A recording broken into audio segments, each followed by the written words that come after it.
MP হিসাবে যে দায়িত্ব আমার নেওয়ার কথা, আপনারা আমার লোককে চাকরি দিয়ে আমাকে আপনারা দায় মুক্ত করছেন। এই জন্য সবসময় এমপি হিসাবে আমি আপনাদের কাছে কৃতজ্ঞ থাকবো। অনেকেই এমপি হয়, কিন্তু সব এমপির কপালে যমুনা জুটে না।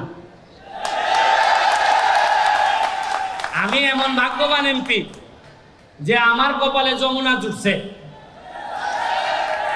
আর আমি, আপনারা বলেন যে কিসের জন্য এত আমার আত্মবিশ্বাস, কিসের জন্য সারা বাংলাদেশে আমি বুক ফুলিয়ে কথা বলি? কারণ আমি জানি যে আমার এলাকায় যমুনা আছে, বিপদে পড়লে যমুনা আমার পাশে দাঁড়াবে।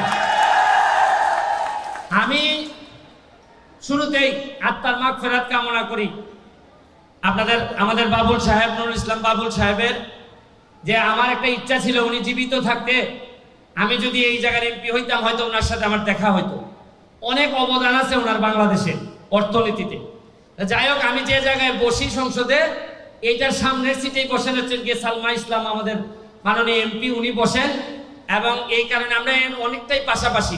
তবে ভালো লাগতেছে যে নুরুল ইসলাম বাবুল সাহেবের বীর মুক্তিযোদ্ধা, ওনার প্রজন্ম উত্তরাধিকার, তারা আমাদের এলাকায় আছেন এবং তাদের সাথে যে আমি আজকে বসতে পারছি, এইটাও আমি মনে করি আমার জন্য অনেকটা সম্মানের। এবং আমার ধরেন মাঝে মধ্যে চিন্তা হয় যে এলাকায় যদি এত বড় কোনো প্রলয়ঙ্কারী বন্যা হয়, ঝড় হয়, তুফান হয়, সরকার যদি আমারে কাভার করতে না পারে, তাহলে কারা আমারে কাভার করবে? যে দুই একটা কোম্পানির নাম আমার মনে হয়, এর মধ্যে যমুনা একটা, এদিকে আবার বাদশা একটা, আমার কাছে মনে হয় এরা আমাকে সেভ করবে। আপনি জানেন যে বাদশা কোম্পানির কাছে গিয়ে আমি বলছিলাম যে আমার কিছু চারা দেন, উনি আমার 20,000 আমের চারা দিছে। বিশ্বাস করেন, এই আপনাদের জন্য আজকে আসার সময় আমি তো অতিথি হিসাবে আসছি, কি আনবো, মিষ্টি তো আনতে পারি না, এই জন্য 1000 আমের চারা নিয়ে এসেছি আপনাদের জন্য। যাওয়ার সময় একটা করে আমের চারা নিয়ে যাবেন।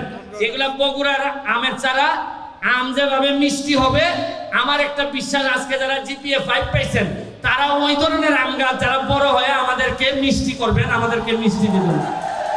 আমি, আমার ছোট ভাই আইমান সাদিক, ও বলবে আপনাদেরকে কথা। ও আমার আসলে রক্তের, হয়তো আমার সম্পর্ক আপন ভাই না, কিন্তু আদর্শের জায়গায় আমরা এক জায়গায় কাজ করি।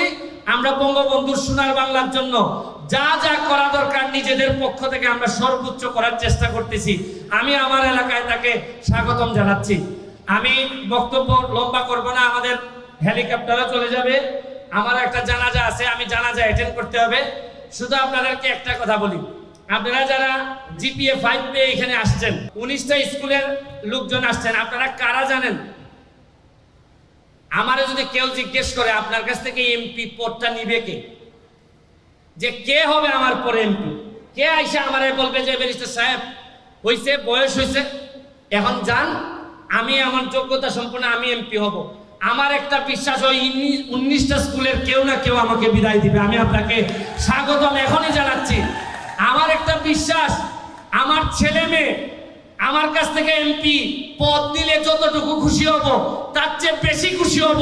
রক্তের উত্তরাধিকার না, সক্ষমতার উত্তরাধিকার থেকে যদি আপনারা কেউ এমপি হন, আমি সবচেয়ে বেশি খুশি হব। আমি আপনাদের জন্য দোয়া করে দিয়ে যাচ্ছি, যমুনার জন্য দোয়া করে যাই। আপনারা যত বড় হবেন, তত আমার কেন জানি আত্মবিশ্বাস বাড়বে।